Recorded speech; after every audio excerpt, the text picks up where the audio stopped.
welcome back to Rebecca's Colouring Arts and Crafts. So today I'm going to do a book review for The Last Balfour by Cait Duggan. This was provided to me by HarperCollins Australia in exchange for a review. As you may notice, it is an uncorrected reading copy. So thank you so much to HarperCollins Australia for providing me this book in exchange for a review. It is out for release on the 22nd of July here in Australia, from what I saw just checking up on their website. So yeah, anyway, oh, excuse me, I've just got the burps. So this book is, The Last Balfour is based in England during the witchcraft burnings / trials. So it's I guess obviously the family, it's the Balfour family, and they are a line of witches that have witchcraft / magic that extends through an old family line. And this book is how our main character, Iona Balfour, is, I guess, prosecuted for helping others.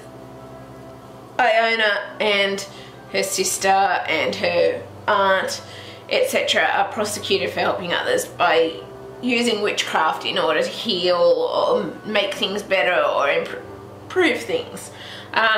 It isn't based on a real life novel, from what I know. There could be elements of historical and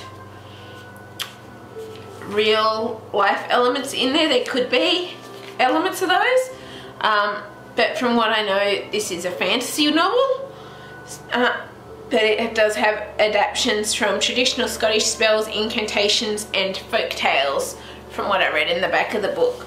So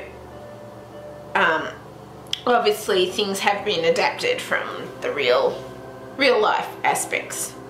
So The Last Balfour is based around our main character, Iona Balfour, and her journey to safety in Edinburgh with her father, Lord Abernathy, who she doesn't actually know is her father.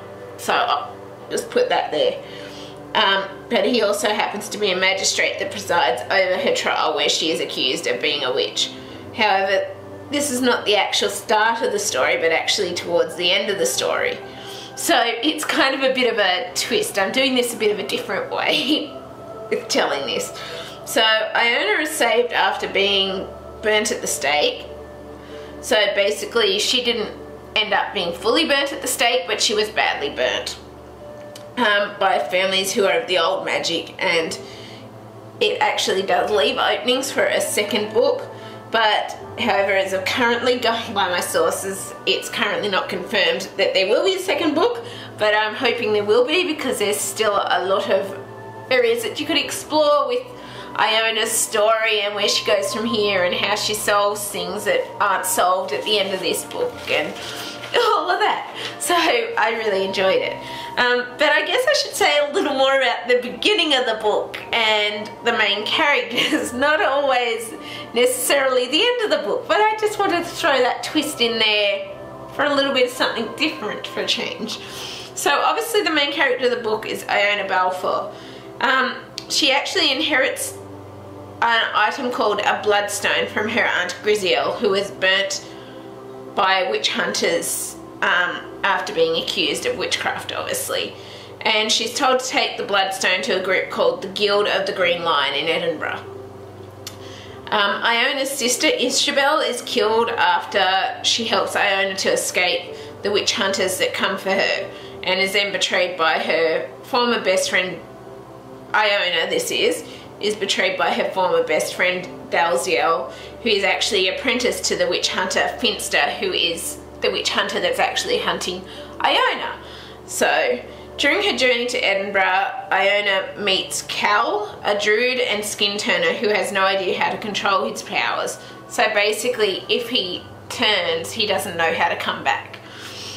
And this leads him to then getting stuck in the form of a raven, which is one of the areas where it could be extended on how he learns how that improves, kind of thing, or how to stop being a raven, or how to change back, and how to change between human and or druid and animal, kind of thing. But all of these things basically leave an opening to continue the story in a second book, which, as I said, currently is not confirmed, but I'm hoping, fingers crossed, there will be a second story continuing it. But that all depends on how things go with it. But overall, I really did love this book. I would highly recommend reading it. Again, I'm going to give it a 5 out of 5 stars because I really did enjoy the storyline and how things progressed, how things are always, you're always sort of on the edge of your seat, keeping on going. I do like the cover, how it sort of shows the fire and like the black dress based around how they depicted witches in those days. I also loved the storyline, the plot, the characters, the descriptions of the landscape and stuff as she went. It made you feel like you were actually there in the story, that you were Iona. Well, for me, it made me feel like that. And I also liked how Cait Duggan did the adaptations of spells, the folklore, the tales, as that really brought you into Iona's character more. It allowed you to see her growing and learning and progressing as a character. I honestly couldn't put it down. I found it, kept wanting to pick it up and kept wanting to read it. It didn't take me long to read it all. But there also is a sense of history and a bit of realism to the descriptions of the landscape and, like, I guess the witch trials, because basically there was a period in our history where we went through witch trials and they were burning people at the stake, accusing people of witchcraft when they may not have been a witch or any of that. There is a lot more freedom these days. In that period, people were afraid of people that were different. So I really hope you enjoyed this review. I would highly recommend you picking it up and reading it. I thoroughly enjoyed it. And yeah, I hope you leave a like, subscribe and comment, as I always love hearing from you and talking to you all. And I hope you have a great day and evening, and I will see you next time. Bye!